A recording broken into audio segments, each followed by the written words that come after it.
Okay, so National Family Health Survey has released a data in which they talk about how every third women in India have the history of facing physical violence at home.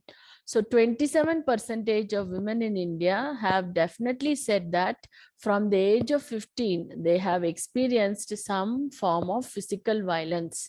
So physical violence is generally considered to be more common in rural India than in urban area, probably because it is noticed vividly, and in urban India it is not noticed so much because we don't care to find out about many people in the cities and they hide their problems, whereas in rural India it becomes public quickly.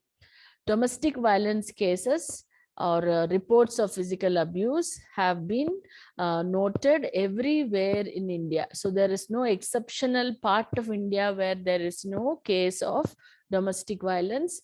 On an average, 29% in rural area and 23% in urban area. Okay, so that way, this is one of the things that we have to be careful of. That there are lot of cases unreported when it comes to the field of domestic violence in India. Every third of a married woman, that means for every 3 women married, 1 woman have experienced spousal violence, physical injuries. 8% have suffered eye injuries or sprain or dislocation or burns.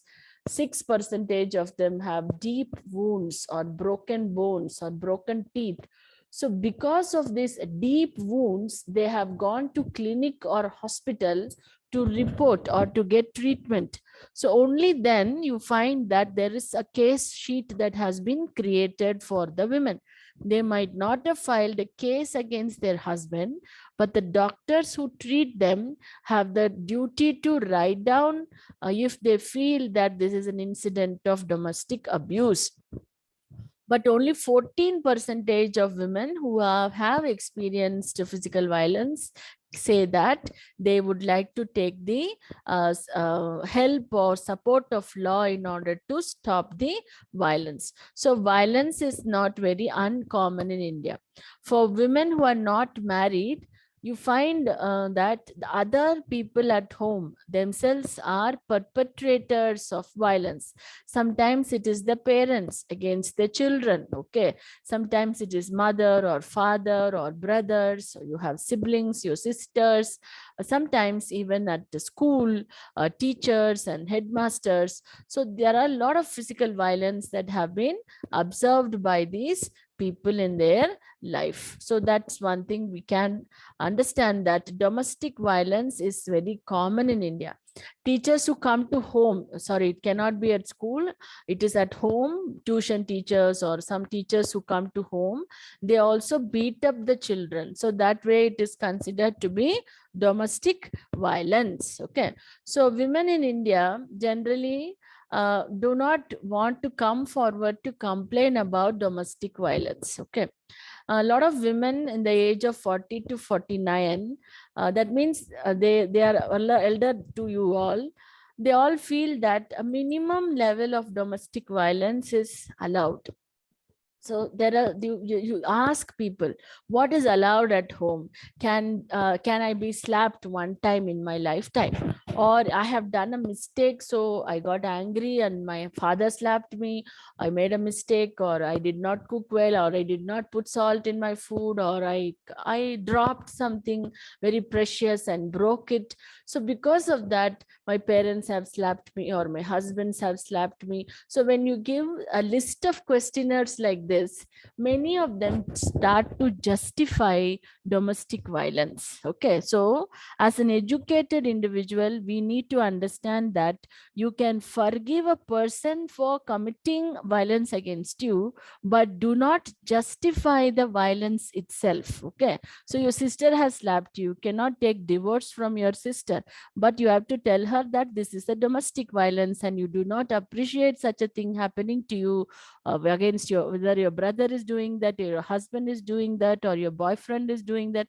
It is essential that we need to label it as violence, and you have recognized it, and you do not appreciate that being done to you.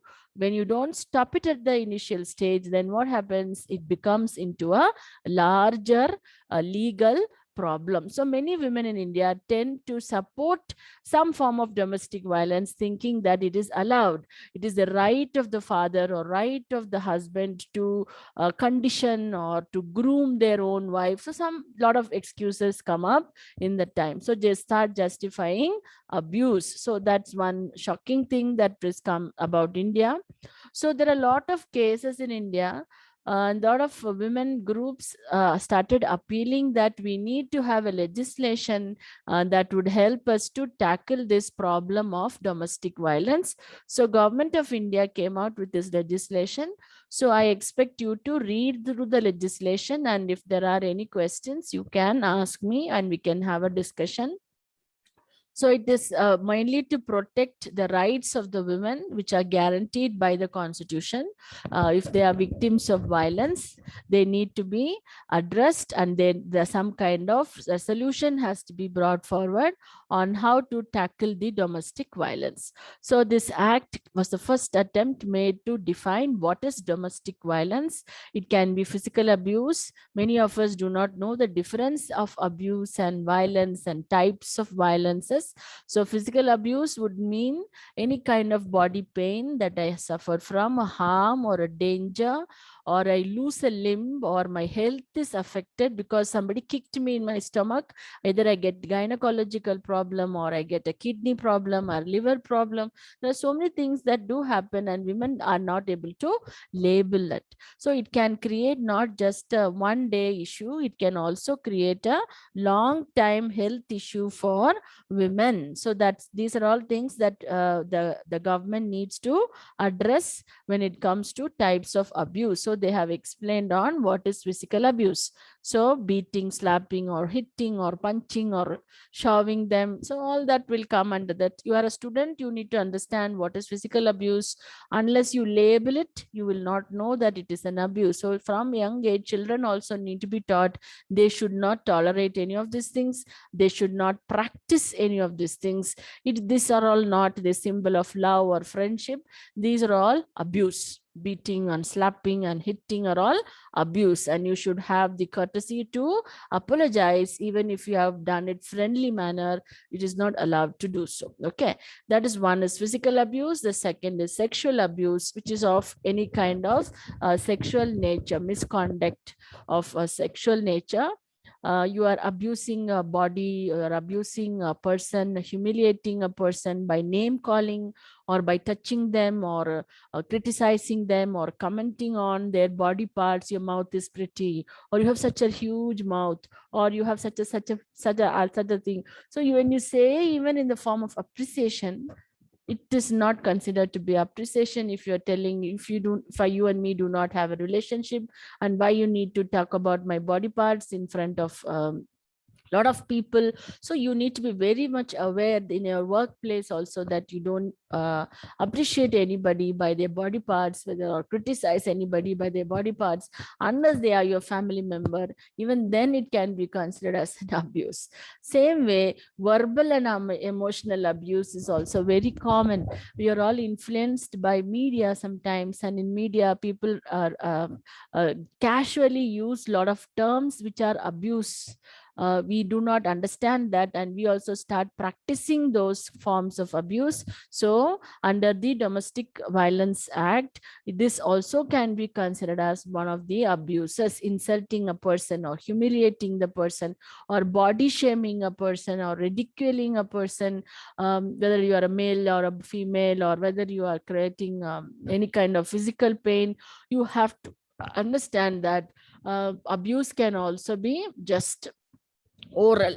You have not touched them, you have not hit them, but constantly through your words you are insulting a person, repeatedly causing harm to their mind. So then it will be considered as emotional abuse. So these are types of emotional abuse that are also very common. So some children will say, I will not go to school, or I will not attend such a class. My teacher is very abusive. See, I can tell you what is my expectation, and I can tell you that you are supposed to fulfill the expectation. But I cannot say that it is your generation, or I cannot say this is how your parents have brought you up. This shows about your culture. This shows about your native region. I should not drag your heritage or culture into my commentary on your performance in my class. So there's a line that I should not cross. So that is also considered to be an emotional violence. So unless you identify that this is an abuse and I shall not take it, you cannot stop that from happening to yourself or happening to another person. So that's what this is. Awareness is necessary, and you may not be ready to take up a job, or you may not be ready to take up a responsibility, or get onto the stage program and show your talent on the stage, because you have been ridiculed in the past, that you cannot overcome that barrier, and you are still you are still remembering the abuse that you have gone through, right? So that way, there are a lot of abuse that is there in your own family. They sometimes force you to get married to person whom you don't like, or they keep threatening you that they will commit suicide, so that you are under emotional blackmail, and you have to fulfill some of the desires of your family members even though you don't like it. So all that can be considered as verbal abuse. Then comes the category of economic abuse, where I am not given something, or something is taken away from me. So both ways, deprivation of financial resources, or forcibly they take away things from myself. There are families which lock even their food grains, sugar, tea, coffee, milk, fridge, everything will be locked and kept. Key will be in the hand of one person. So the other female in the house should wait for this person to come and disperse of things. Can you imagine a household like that, where even your basic food materials have to be taken from another individual? It's unimaginable for me, but I have seen a household where there is key in every cupboard, storage, food storage, and there is a person who comes and measures the rice and gives, measures the wheat and gives, or something like that. So there's a system. So that system is actually abuse, that I am not able to use, or I am not able to take what I want to when I want to. So that can also be considered to be a deprivation of financial resources. Water, I will not be allowed to access water, or I will not be able to access money, or I will not be able to sell my property, or I will not be able to buy a property in my name. All that also can come under economic abuse. So you have some kind of restriction on the access to resources and facilities, then it becomes economic abuse. So that way also, a person need to be aware of types of abuses in order to address the issue properly. Okay, so what you need to do is, what is the act is also telling, is you first raise your voice, say that it is an abuse, talk to your friends, or talk to police, or file an FIR. That is what the act wants you to do. Go to the nearest police station and file the first information report, and take the help of the Protection of Women from